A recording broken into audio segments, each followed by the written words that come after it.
बच्चों, मैं दीनदयाल शर्मा आज आपके मध्य एक नए बिंदु के साथ उपस्थित हुआ हूँ। बच्चों, आज का जो हमारा बिंदु है वह है चित्र वर्णन। अब चित्र वर्णन से आप समझ रहे होंगे कि इसका तात्पर्य क्या है। चित्र माने किसी का हम चित्र देखते हैं और उस चित्र के अनुसार उस स्थिति का और उस चित्र का हम क्या करते हैं, वर्णन करते हैं। तो वही हमारा चित्र वर्णन है। हमें बोर्ड परीक्षा हो या स्थानीय परीक्षा हो, हमारे संस्कृत विषय में ये वाला जो प्रश्न है वो आता है और ये प्रश्न हमारे लिए अंक अर्जित करने के लिए बहुत ही उत्तम प्रश्न है। इस प्रश्न में हम पूरे में से पूरे अंक अर्जित कर सकते हैं, लेकिन ध्यान में हमको ये रखना है कि जो हमारा चित्र है उस चित्र में क्या क्या स्थिति बताई गई है, उस चित्र के अंदर क्या क्या भाव है। तो हम चित्र के स्थिति को और चित्र के भाव को समझते हुए उस चित्र का वर्णन करते हैं। इसके साथ साथ हमको कुछ सहायता के लिए मंजूषा भी दी जाती है। उन मंजूषाओं के माध्यम से हम वाक्य का निर्माण करते हैं। बच्चों, परीक्षा के अंतर्गत चित्र के माध्यम से और मंजूषा के माध्यम से हमको 8 वाक्य बनाने होते हैं। तो आज हम आपके समक्ष चित्र के माध्यम से किस प्रकार हम भाव को समझते हुए मंजूषाओं की सहायता लेते हुए हम वाक्य बनाते हैं। बच्चों, आज का हमारा जो विषय है चित्र वर्णन में वह है आद्य चित्र। जो नीचे चित्र दिया गया है,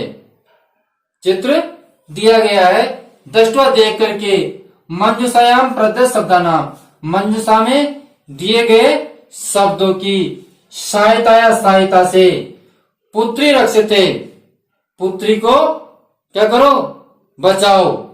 पुत्री रक्षते, पुत्री बचाओ। पुत्री पाठ्यते, और पुत्री को पढ़ाओ। आज की हमारी मंजूषा है पुत्री को बचाओ और पुत्री को पढ़ाओ। कहने का तात्पर्य बेटी बचाओ और बेटी पढ़ाओ। आज हम इस चित्र के माध्यम से इस विषय पर 8 वाक्य संस्कृत भाषा में लिखेंगे। ठीक है बच्चों, अब देखिए हमारा जो पहला वाक्य है, पहला वाक्य क्या होगा कि जो हमको चित्र दे रखा है, इस चित्र में हमको स्पष्ट दिखाई दे रहा है कि चित्र के अंतर्गत लिखा हुआ है। क्या लिखा हुआ, ध्यान से देखिए कि बेटी बचाओ, बेटी पढ़ाओ। ये ध्यय वाक्य लिखा हुआ है। क्या लिखा हुआ बच्चों, ध्यय वाक्य लिखा हुआ है। और हमारी मंजूषा में भी यह ध्यय वाक्य है। तो इस ध्यय वाक्य पर हम एक वाक्य बनाते हैं। तो बच्चों, जो हमारा पहला वाक्य है हम लिखेंगे अस्मिन् चित्रे। अस्मिन् चित्रे, इस चित्र में क्या दे रखा है, पुत्री रक्षते। क्या बच्चों, पुत्री रक्षते। पुत्रीं रक्षते और पुत्रीं पाठयत। पुत्रीं रक्षते, पुत्रीं पाठयत इति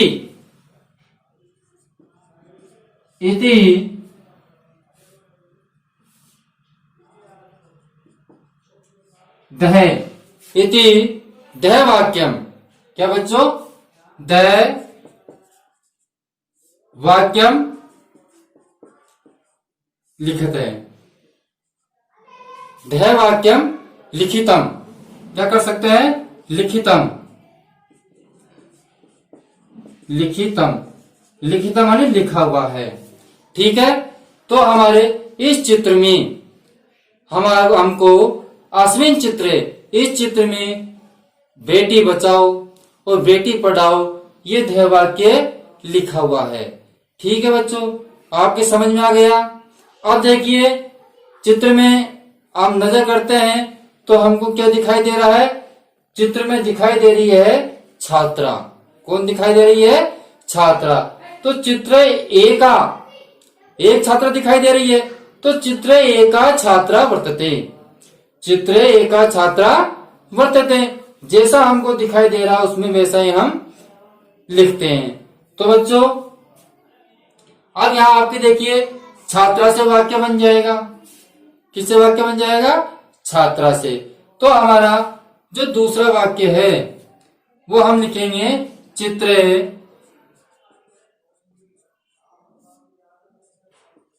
एका छात्रा, चित्र एका छात्रा वर्तते, वर्तते का मतलब है। ठीक है, ठीक है बच्चों, यहां तक समझ में आ गया आपके। अब आगे चित्र में देखिए, चित्र में देखिए ध्यान से कि चित्र के अंतर्गत क्या है? छात्रा के पास, छात्रा के हाथ में क्या है? पुस्तक है। चित्र पर नजर डालिए और चित्र के माध्यम से देखिए कि छात्रा के हाथ में क्या है? पुस्तक है। और हमारे मंजूषा में भी ये पुस्तकम शब्द है, तो हम इससे हम वाक्य बनाते हैं। ठीक है बच्चों, तो हमारा जो अगला तीसरा वाक्य है वह है तस्या। तस्या मानी उसके, अस्ते मानी हाथ में, सप्तमी विभक्ति। ठीक है, पुस्तकम, पुस्तकम वर्तते। ठीक है, तस्या हस्ते पुस्तकम वर्तते, उसके हाथ में क्या है बच्चों? पुस्तक है। ठीक है, तो हमारा तीसरा वाक्य क्या हो गया? तस्या हस्ते पुस्तकम वर्तते। दिखाई दे रहा है आपको, स्पष्ट दिखाई दे रहा है। जो मैं बता रहा हूं वो आपको चित्र में वैसा के वैसा ही जो स्पष्ट दिखाई दे रहा है उनके ऊपर ही मैं वाक्य बना रहा हूं। ठीक है बच्चों, और ध्यान से आप चित्र को देखिए। ठीक है, तो इस चित्र के अंतर्गत हमको और क्या दिखाई दे रहा है? ठीक है, और चित्र के अनुसार हमको चित्र के साथ साथ मंजूषा की भी सहायता लेनी है। तो मंजूषा में भी हम देखते हैं जैसे कि संरचनाएं हैं, संरचना का तो होता है रक्षा के लिए। ठीक है, तो इसकी रक्षा के लिए तो हम इस पे वाक्य बना देते हैं। किसकी रक्षा के लिए? बालिका की रक्षा के लिए। ठीक है, तो इस पर हम एक वाक्य बनाते हैं। चलो इस पर आज एक वाक्य बनाते हैं कि रक्षा के लिए। ठीक, तो हमारा चौथा वाक्य है अध्य मानी आज, सर्वत्र मानी सब जगह। सर्वत्र क्या अर्थ होता है बच्चों? सब जगह। बालिका नाम, बालिका नाम। ठीक है, अब आ जाइए संरक्षण से, रक्षा के लिए।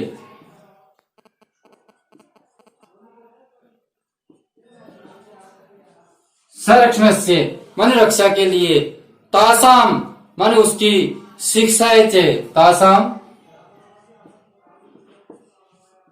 तासाम माने उसकी, शिक्षाया किसके लिए?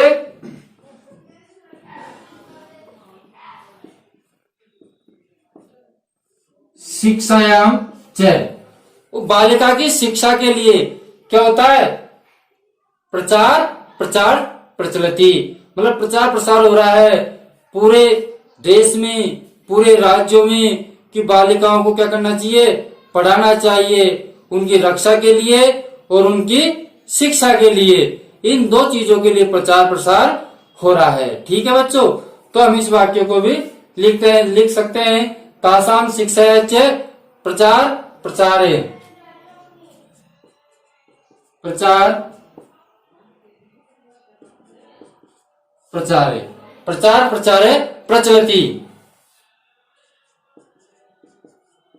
प्रचलति, प्रचलति का होता है चल रहा है। ठीक है, तो प्रचार प्रसार चल रहा है किसके लिए? बालिका के संरक्षण के लिए, बालिकाओं को बचाने के लिए और बालिकाओं की शिक्षा के लिए प्रचार प्रसार चल रहा है। ठीक है, अब देखिए आगे मंजूषा देखते हैं, जैसे कि महत पापम। ठीक है बच्चों, अब महत पापम का अर्थ क्या है? क्योंकि आपने बहुत हॉस्पिटल में भी गए होंगे या कहीं कॉटेज लगे हुए होंगे, तो आपने पढ़ा होगा, तो उसमें लिखा हुआ है महत पापम का आपको ध्यान आ जाएगा तो भ्रूण हत्या महत पापम मन्यते। जो भ्रूण हत्या है वो महत पापम बहुत बड़ा पाप माना जाता है। ठीक है, तो जो भ्रूण हत्या हो रही है तो उसके विषय में भी हम लिख सकते हैं। तो इस महत पापम से अपना वाक्य मंजूषा के आधार पर बन जाएगा। ठीक है, तो अगला देखिए,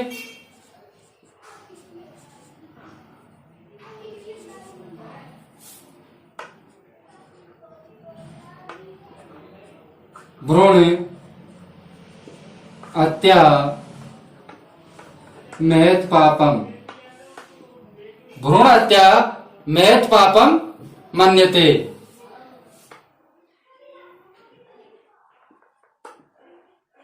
महत पापम मन्यते, जो भ्रूण हत्या है वो महापाप है। ठीक है बच्चों, अब आगे चलिए, आगे का हम पढ़ाते हैं छठा वाक्य। ठीक है, अब छठा वाक्य में हम मंजूषा की सहायता लेते हैं, जैसे कि प्रथमा शिक्षिका। ठीक है, प्रथमा शिक्षिका से वाक्य बना देते हैं। प्रथमा शिक्षिका, तो आपने गुरुजनों ने आपको बताया होगा कि हमारा प्रथम शिक्षक कौन होता है बच्चों? प्रथम शिक्षक कौन होता है? माँ होती है। प्रथम शिक्षक कौन होता है? माँ होती है। तो माँ का तात्पर्य क्या हुआ? एक स्त्री के लिए कहा गया है। ठीक है, तो स्त्री ही संतति माने संतान की प्रथमा शिक्षिका भवती। स्त्री ही संतान की प्रथम शिक्षिका होती है। तो बच्चों हमने इस मंजूषा के आधार पर एक वाक्य और बना लिया। बन गया है बच्चों हमारा वाक्य। कितना आसान बना, कितना सरल बना। जब हमारा उस चित्र के ऊपर भाव केंद्रित रहेगा, हम उस चित्र को समझने का प्रयास करेंगे, तो हम उसके विषय वस्तु को ध्यान में रखते हुए हम उसका पूरा वर्णन कर सकते हैं। ठीक है, तो आगे देखिए, स्त्री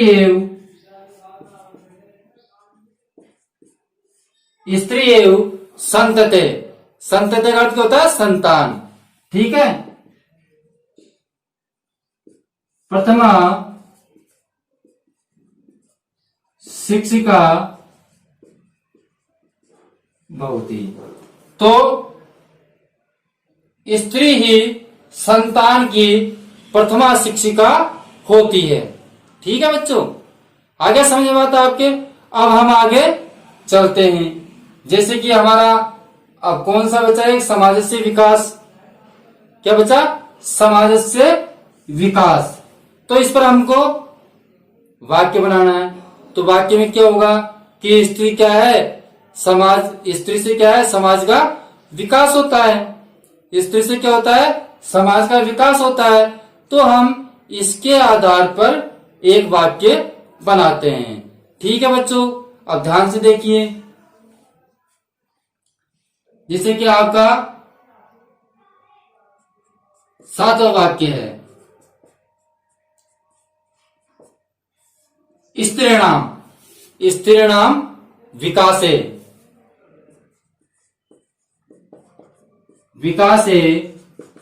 नेव, मतलब स्त्रियों के विकास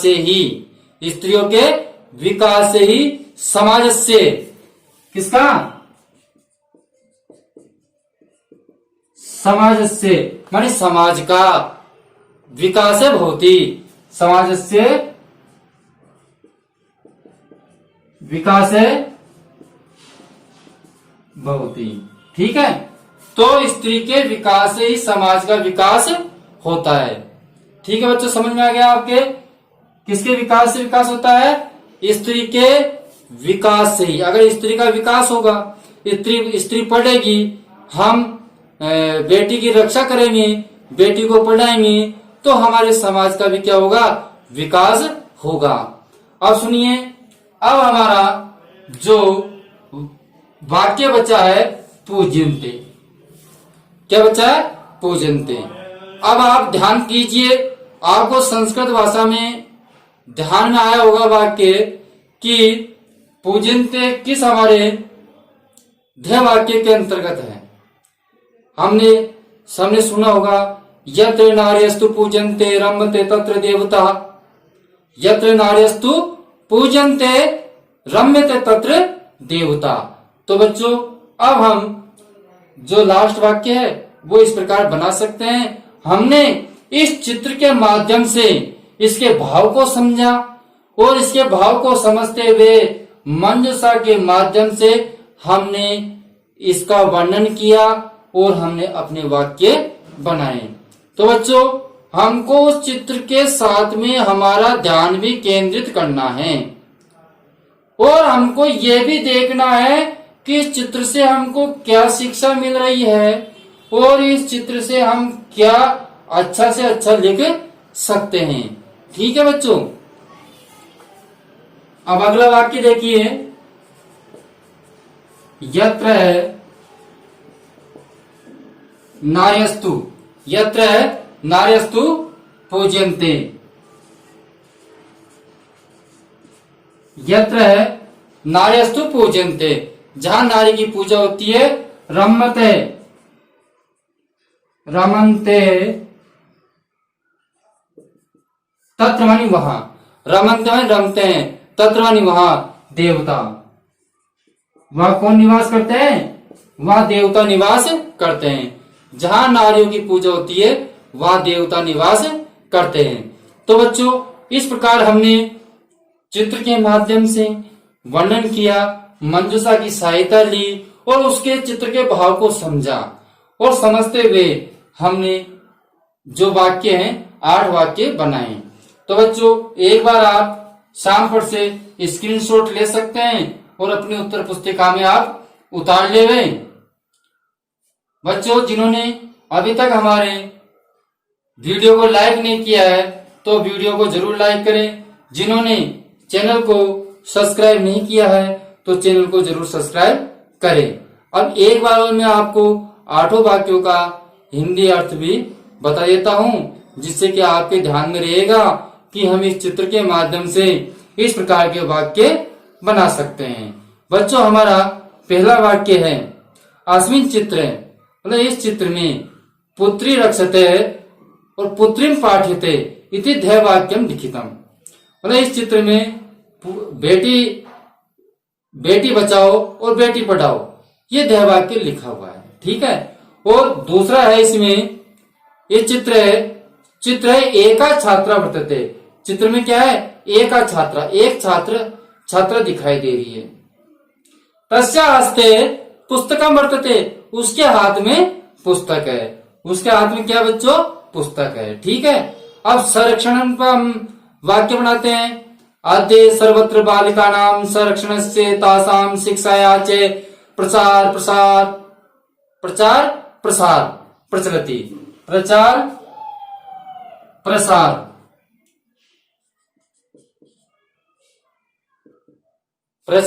और प्रसार प्रचलित चल रहा है। ठीक है, भ्रूण हत्या महत् पापम मन्यते, जो भ्रूण हत्या है, गर्भ में ही बेटी को मार देते हैं, ये बहुत बड़ा महापाप है। ठीक है, अगला है स्त्री एवं संतते, मतलब स्त्री ही संतान की प्रथमा शिक्षिका वर्तते, प्रथम शिक्षिका होती है। स्त्री ही संतान की प्रथम शिक्षिका होती है। अगला देखिए, स्त्री नाम विकास, स्त्री के विकास से ही समाज का विकास होता है। अब हम आगे चल देखते हैं, यत्र नार्यस्तु पूज्यन्ते, जहाँ नारियों की पूजा होती है, तत्र देवता रमते, तत्र देवता, वहां देवता निवास करते हैं। बच्चों यहाँ पर आप प्रसार कर लेना, है ना। और ध्यान दें, जिन्होंने अभी तक चैनल को सब्सक्राइब नहीं किया है वो चैनल को जरूर सब्सक्राइब करें। अब हम आपसे विदा लेते हैं। अगले वीडियो में अगले नए बिंदु के साथ फिर उपस्थित होंगे। जब तक हम आप सबसे विदा लेते हैं। धन्यवाद।